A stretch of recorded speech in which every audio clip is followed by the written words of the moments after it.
Hello students, turning point চ্যানেলে তোমাদেরকে স্বাগত। এখন আমি তোমাদের সামনে নিয়ে এসেছি ভূগোলের থেকে বাছাই করা প্রশ্ন, যে প্রশ্নগুলো যে কোনো সরকারি চাকরি পরীক্ষার জন্য ভীষণ উপযোগী এবং তোমরা এখান থেকে অবশ্যই এই ধরনের প্রশ্ন কিন্তু আগামী যে কোনো সরকারি চাকরি পরীক্ষায় কমন পাবে। এটুকু আশা আমি কিন্তু রাখি। চলো শুরু করি আজকের ক্লাসটি। প্রথম প্রশ্ন, সাতপুরা পর্বতের সর্বোচ্চ শৃঙ্গের নাম কি? উত্তর ধূপগড়। 2 নম্বর প্রশ্ন, পশ্চিমঘাট পর্বতের অপর নাম কি? সহ্যাদ্রি। 3 নম্বর প্রশ্ন, আরাবল্লী পর্বতের সর্বোচ্চ শৃঙ্গের নাম কি? গুরুশিখর। 4 নম্বর প্রশ্ন, নীলগিরি পর্বতের সর্বোচ্চ শৃঙ্গের নাম কি? দোদাবেতা। 5 নম্বর প্রশ্ন, ভারত ও চীনের মধ্যে কোন সীমান্ত রেখা আছে? উত্তর ম্যাকমোহন লাইন। 6 নম্বর প্রশ্ন, ভারত ও পাকিস্তানের মধ্যে কোন সীমান্ত রেখা আছে? দেখো এখানে দুটো আছে, এক র্যাডক্লিফ লাইন আর 2 নম্বরে আছে 24তম প্যারালাল। 7 নম্বর প্রশ্ন, গঙ্গার দীর্ঘতম উপনদী কোনটি? উত্তর যমুনা।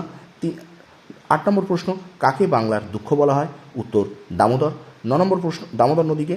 9 নম্বর প্রশ্ন, সিন্ধুর দীর্ঘতম উপনদী কোনটি? শতদ্রু। 10 নম্বর প্রশ্ন, দেখো কফি বৃষ্টি কোন রাজ্যে দেখা যায়? কর্ণাটক। কফি বৃষ্টি কিন্তু এটা একটা কালবৈশাখী জাতীয় বৃষ্টি, যেটা কর্ণাটকে কফি বৃষ্টি নামে পরিচিত। আচ্ছা, তারপর দেখো বন্দিপুর ন্যাশনাল পার্ক কোন রাজ্যে অবস্থিত? কর্ণাটক। 13 নম্বর প্রশ্ন, সিমলিপাল ন্যাশনাল পার্ক কোন রাজ্যে অবস্থিত? উত্তর ওড়িশা।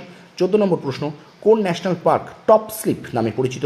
উত্তর ইন্দিরা গান্ধী ন্যাশনাল পার্ক। এটা কিন্তু তামিলনাড়ুতে অবস্থিত এই ইন্দিরা গান্ধী ন্যাশনাল পার্কটি। এবং সর্বশেষ প্রশ্ন, সবথেকে বেশি নারকেল তেল উৎপাদিত হয় কোন রাজ্যে?